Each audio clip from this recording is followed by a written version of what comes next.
नमस्कार टीवी और मैं हूं आपके साथ स्मिता पटवार। चलिए रुक करेंगे उत्तराखंड की तमाम बड़ी खबरों का, लेकिन उससे पहले एक नजर आज की हेडलाइंस पर। गंगोत्री धाम में दर्शन करने आए पीएम मोदी के हमशक्ल, लोगों की उमड़ी भीड़। मसूरी में मन चले कि जूते चप्पलों से हुई धुनाई, मौजूद लोगों ने भी जमकर की पिटाई। बैंक में लूट की वारदात को अंजाम देने वाले बदमाश गिरफ्तार, 24 घंटे के अंदर पुलिस ने बदमाशों को लिया हिरासत में। नाबालिगा का अपहरण करने वाला युवक देहरादून से गिरफ्तार, मुकदमा दर्ज। सोशल मीडिया में एक वीडियो तेजी से वायरल हो रहा है, जिसमें गंगोत्री धाम के दर्शन करने आए प्रधानमंत्री नरेंद्र मोदी की हमशक्ल को देखने के लिए लोगों की भीड़ उमड़ गई, जिसके बाद लोगों ने उनके साथ कई तस्वीरें भी खिंचाई। पहाड़ों की रानी मसूरी में दो युवतियों ने एक मनचले की जमकर जूते चप्पलों से धुनाई कर दी। बताया जा रहा है कि अक्सर मनचला युवतियों पर अभद्र टिप्पणी कर उनके साथ बदतमीजी करने का प्रयास करता था, जिसको लेकर वो लगातार विरोध कर रही थी। दो युवतियां मसूरी के घंटाघर चौक पर जा रही थी कि मनचले युवक ने एक बार फिर उनके साथ बदतमीजी करने की कोशिश करी, जिस पर युवती ने अपना आपा खो दिया और मनचले की जमकर जूते चप्पलों से धुनाई कर दी। वहीं मौजूद लोगों ने भी मनचले की जमकर पिटाई की। भारत सरकार की महत्वाकांक्षी प्रसाद योजना के तहत गंगोत्री धाम में होने वाले विकास कार्यों को लेकर जिलाधिकारी अभिषेक रोहिला ने रविवार को गंगोत्री धाम में संबंधित अधिकारियों, गंगोत्री मंदिर समिति पदाधिकारियों और कार्यदायी संस्था के साथ महत्वपूर्ण बैठक की। इस दौरान जिलाधिकारी के चारधाम यात्रा से जुड़ी व्यवस्थाओं का भी निरीक्षण किया गया। उन्होंने संबंधित अधिकारियों को गंगोत्री धाम में साफ सफाई, पेयजल, चिकित्सक सुविधा आदि को लेकर आवश्यक दिशा निर्देश दिए। भारतीय सैन्य अकेडमी में चल रही पासिंग आउट परेड के दौरान अकेडमी में प्रवेश करने की ताक में बैरिकेडिंग के आसपास मंडरा रहे एक फर्जी लेफ्टिनेंट को मिलिट्री इंटेलिजेंस और उत्तराखंड पुलिस की एसटीएफ टीम ने गिरफ्तार किया है। आपको बता दें कि बहरूपिया 1/3 गोरखा रेजिमेंट का भगोड़ा सिपाही है। केदारनाथ यात्रा में घोड़े खच्चरों पर लगने वाली गद्दी के संचालन पर प्रशासन ने 31 मई को रोक लगा दी थी। केदारनाथ सेवा समिति के अवतार सिंह नेगी का कहना है कि ऐसे में समिति को लाखों रुपए का नुकसान हो रहा है। उन्होंने जिला प्रशासन रुद्रप्रयाग से गद्दी संचालन पुनः शुरू करने का निवेदन किया है। मेरा ये कहना है, श्री केदारनाथ तीर्थ यात्रा के संबंध में जो घोड़े खच्चरों पर जो वाटरप्रूफ गद्दी लगाई गई थी, वो शासन प्रशासन की अनुमति से लगा दी गई थी और उसका जो ये एक प्रकार का भ्रामक समाचार कहीं फैल गया था, तो किसी कारण से उसको जिलाधिकारी ने उसको अवरुद्ध कर रखा है, जबकि प्रीपेड के माध्यम से ही सारी कार्रवाई चल रही थी। तो मैं ये कहना चाहता हूँ कि केदारनाथ तीर्थयात्री सेवा समिति के द्वारा जो ये कार्य करवाया गया था, ये एकदम वैधानिक था। इसमें जिला पंचायत का राजस्व भी सृजित हो रहा था और तीर्थयात्रियों को भी सुविधा प्रदान हो रही थी, घोड़े खच्चर वालों को भी सहूलियत थी। वो 200 ग्राम की जो गद्दी है, जो बहुत ही ज्यादा वाटरप्रूफ है, उसमें पानी बिल्कुल भी असर नहीं करता है। तो ऐसी सुविधाजनक व्यवस्था को लागू करने में जो हम लोगों का इन्वेस्टमेंट हुआ है, उसमें लगभग 60-70 लाख इन्वेस्ट हो गया है समिति का, और सारा पैसा कर्जा लेकर के लगाया गया है। और किसी भ्रम में आकर के उसको अवरुद्ध करना उचित नहीं है। न्यायोचित होगा कि जिलाधिकारी महोदय हमारी प्रार्थना स्वीकार करें और पुनः उसको संज्ञान लेते हुए तत्काल प्रभाव से उसको पुनः यथावत संचालित करने की कृपा करेंगे। सरोवर नगरी नैनीताल में आए राज्यपाल लेफ्टिनेंट जनरल गुरमीत सिंह ने राजभवन परिसर में स्वयं सहायता समूहों की महिलाओं द्वारा बनाए गए उत्पादों की प्रदर्शनी का अवलोकन किया।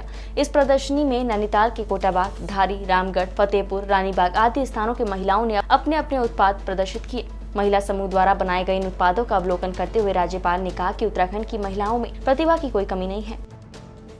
धर्मेंद्र उनियाल धर्मी का लिखा गीत बन रहा है राम मंदिर आजकल यूट्यूब पर बहुत वायरल हो रहा है। K9 स्टूडियो के बैनर तले बना ये गीत यूं तो सभी आयु वर्ग के श्रोताओं को पसंद आ रहा है, पर मुख्यतः युवाओं के बीच ये गीत बहुत चर्चा का विषय बना हुआ है। इस गीत का संगीत विजयपाल कलूरा द्वारा तैयार किया गया है। गीत भगवान श्री राम को समर्पित किया गया है। के व्रत का फल पूर्ण हुआ, उपवास देखो बन रहा है राम मंदिर, जीता है विश्वास देखो।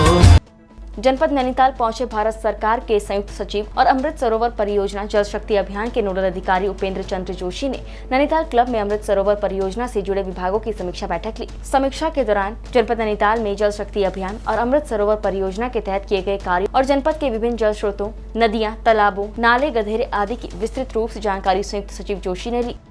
बताना चाहूँगा, जल शक्ति अभियान जो है ये 2019 में भारत सरकार ने शुरू किया था और 2021 से इसको भारत में जितने भी डिस्ट्रिक्ट्स हैं सब जगह इसको लागू किया गया है। इस अभियान का बेसिक जो पर्पस है वो ये है कि हम जो रेन होती है उसको हम रेन वाटर को अपना कंजर्व करें। वाटर हार्वेस्टिंग को लेके ये है, और इस तरह की सुविधाएं बनाएं, इस तरह की इंफ्रास्ट्रक्चर बनाएं कि हम वाटर को ज़्यादा से ज़्यादा संचय कर सकें। इस वर्ष इसमें भारत सरकार ने अमृत सरोवर परियोजना को भी शुरू किया है, और हर एक डिस्ट्रिक्ट में 75 अमृत सरोवर बनाने के निर्देश दिए हैं। इस बारे में डिटेल गाइडलाइन भारत सरकार द्वारा राज्य सरकारों को दे दी गई हैं, और करीब 1 साल का टारगेट दिया गया है, जिसमें कि हर एक डिस्ट्रिक्ट में 75 अमृत सरोवर, मिनिमम 75 अमृत सरोवर बनेंगे। मसूरी में रविवार को 7 से 8 पर्यटकों ने एक स्थानीय युवक पर गाड़ी को साइड न देने पर चाकू और डंडों से वार कर दिया, जिससे स्थानीय युवक बुरी तरीके से जख्मी हो गया, जिसको स्थानीय लोगों की मदद से मसूरी के उप जिला चिकित्सालय ले जाया गया। बताया जा रहा है कि पर्यटकों द्वारा खुंखरी से युवक में करीब 7 से 8 वार किए गए, जिससे वो गंभीर रूप से घायल हो गया। वहीं स्थानीय लोगों ने मसूरी लाइब्रेरी चौकी का घेराव कर दिया और जमकर हंगामा किया। वहीं पर्यटकों की गाड़ी और बाइक के साथ भी तोड़फोड़ कर डाली। लोगों का कहना है कि पर्यटकों की गाड़ी में लाठी, डंडे, हथियार और शराब की पेटियां भरी पड़ी है। ऐसे में ये सभी लोग मसूरी में माहौल खराब करने के लिए आ रहे हैं। और ये सामने शायद आमने सामने ये लोग आए हैं, तो कुछ आगे पीछे गाड़ी को करने के चक्कर में इनकी बहसा बहसी हुई आपस में। इन लोगों ने तत्काल जो है डंडे, लट्ठे और एक सरदार करके उसमें उसे कृपाण निकाल के इसको मारने की कोशिश की। बाकायदा इस बंदे ने, जो सरदार है, उसने कृपाण निकाल के पेट में डालने की कोशिश की, तो उसका हाथ बीच में आया, उसका हाथ में भी पूरा कट है और थोड़ा बहुत उसके पेट में भी गया है, सर में चोटें हैं। मतलब अगर वहाँ पे कोई और लोकल बंदे ना होते या ये वाकया रात का होता ना, तो बंदा खत्म था वहाँ पे, कौन देखता उसको। अच्छा, पुलिस सुनिए, पुलिस के जो इनके जो फोन नंबर है, हमने जब उस फोन में फोन किया तो उन्होंने कहा हम भेज रहे हैं। हमने जब 3-4 बार उनको फोन किया तो उनके द्वारा ये बोला गया कि आप एसएसपी ऑफिस फोन करोगी। अभी हमारे पास व्यवस्था नहीं है। हमारे पास व्यवस्था नहीं है। ये भी देखा जा रहा है कि उनकी गाड़ियों में शराब, हथियार सब मिले, तो क्या मानते हैं? मेरे पे पहले से तैयारी होकर आते हैं सर, ये पूरे तैयार होके आते हैं, हुक्का हाक्का इनकी गाड़ी में पूरा वहाँ पे बिखरा पड़ा है, और जो अनवांटेड हथियार, लट्ठे, डंडे, सरिया और यहाँ तक कि कृपाण और धारदार हथियार इनके पास है सर। हुआ तो क्या बोलते हैं, ये आपस में हल्का इनका मुक्की चल रही थी, तो उसके बाद इनके आपस में डंडे बरसाने लग गए, और फिर उसके बाद इन्होंने अपनी क्या बोलते हैं उसको कृपाण निकाल के एक दूसरे को मारने। जब जो बचा रहा था, मेरे भी यहाँ डंडा लगाया बल्कि, और इनसे मैं पुलिस को 3 बार फोन करा तो पुलिस नहीं आई, और जब मामला पूरा समझ गया, जब भाग गया, तब पुलिस आ गई। पंजाब के तरन तारण की आपराधिक फैक्ट्री में जन्मे 3 शातिर अपराधी आखिर उत्तराखंड की उधम सिंह नगर पुलिस के हत्थे चढ़ी गए। इन तीनों बदमाशों ने दिन दहाड़े पंजाब नेशनल बैंक में लूट की वारदात को अंजाम दिया था। हथियारबंद शातिर 3 बदमाशों को पुलिस ने गिरफ्तार कर लिया है। बेखौफ बदमाशों को पुलिस ने घटना के एक दिन बाद ही दिल्ली से गिरफ्तार कर लिया है। बताया जा रहा है कि इनके द्वारा 14 लाख से अधिक की लूट तमंचे की नोक पर की गई थी। बदमाशों से पूछताछ में पता चला कि तीनों लुटेरे पंजाब के रहने वाले थे और लूट की रकम से दिल्ली जाकर एक पुरानी स्कॉर्पियो कार खरीदने के बाद महाराष्ट्र औरंगाबाद भागने की तैयारी में थे, जिसको लेकर लुटेरों ने अपनी फ्लाइट के टिकट भी बुक करा लिए थे। कल लूट का घटना का परिलक्षित हुआ घटना हुई थी, जहाँ पे 3 हथियारबंद बदमाशों ने बैंक में घुसकर असले के दम पर कैश काउंटर में जितने भी पैसे लगे थे वो सबको लेके चले गए थे लूट पे। तीनों आरोपी अपराधियों को हमने गिरफ्तार कर लिया और 14,10,500 रुपये कैश जो है हमने रिकवर कर लिया, 98% से भी ऊपर, और 3 अवैध असला है, जिसमें 2 तमंचे हैं और एक ऑटोमेटिक सेमी ऑटोमेटिक पिस्तल है, वो भी बरामद हो गया। घटना में प्रयुक्त स्प्लेंडर भी बरामद हो गया। तो इसके लिए बधाई के पात्र है। मेरे तरफ से 10,000 कैश रिवॉर्ड है। डीजीपी और डीआईजी साहब की तरफ से भी इनाम की घोषणा किया जा रहा है। मसूरी मॉल रोड के सौंदर्यीकरण को लेकर एसडीएम मसूरी नरेश दुर्गापाल ने संबंधित विभागों के अधिकारियों के मसूरी एसडीएम कार्यालय में बैठक की। वहीं उन्होंने सभी टेलीकॉम कंपनियों को मॉल रोड से 15 दिन के भीतर सभी तारों को हटाने के निर्देश दिए। उन्होंने कहा कि अगर 15 दिन के भीतर मॉल रोड पर लटकी हुई सभी तारें नहीं हटाई जाती है तो संबंधित अधिकारियों के खिलाफ सख्त कार्रवाई की जाएगी। मुंसियारी फुटबॉल टूर्नामेंट में कॉर्नर किक से शानदार गोल करने वाले हेमराज का वीडियो सोशल मीडिया में वायरल हो रहा है। प्रदेश के मुख्यमंत्री पुष्कर सिंह धामी ने भी ट्वीट कर हेमराज को शुभकामनाएं दी हैं। राजकीय इंटर कॉलेज कालाडूंगी में नगर पंचायत के वार्ड नंबर 4 में सभासद पद के लिए होने वाले उपचुनाव में 577 मतदाता अपने मत का प्रयोग करेंगे। पुष्कर कतियूरा की अध्यक्षता में 2 दिसंबर 2018 को गठित होने वाले 7 सभासद वाले नगर पंचायत बोर्ड के कार्यकाल का अभी तकरीबन 15 महीनों का समय बचा हुआ है, मगर वार्ड 4 की सभासद आयशा परवीन के किसी कारण त्याग पत्र देने के बाद यहाँ उपचुनाव हो रहे हैं। निर्वाचन अधिकारी रेखा कोहली के निर्देशन में प्रशासनिक अमला चुनाव सम्पन्न कराने की तैयारियों में जुटा हुआ है, तो वहीं उपचुनाव को लेकर वार्ड में चहल पहल बनी हुई है। परमार्थ निकेतन के परमाध्यक्ष स्वामी चिदानंद सरस्वती के 70वें अवतरण दिवस को सेवा महोत्सव के रूप में मनाया गया। इस मौके पर उन्होंने सेवा के विभिन्न क्षेत्रों में काम करने का संकल्प लिया। इसमें 5 आध्यात्मिक नगरों में रुद्राक्ष वन की स्थापना भी शामिल है।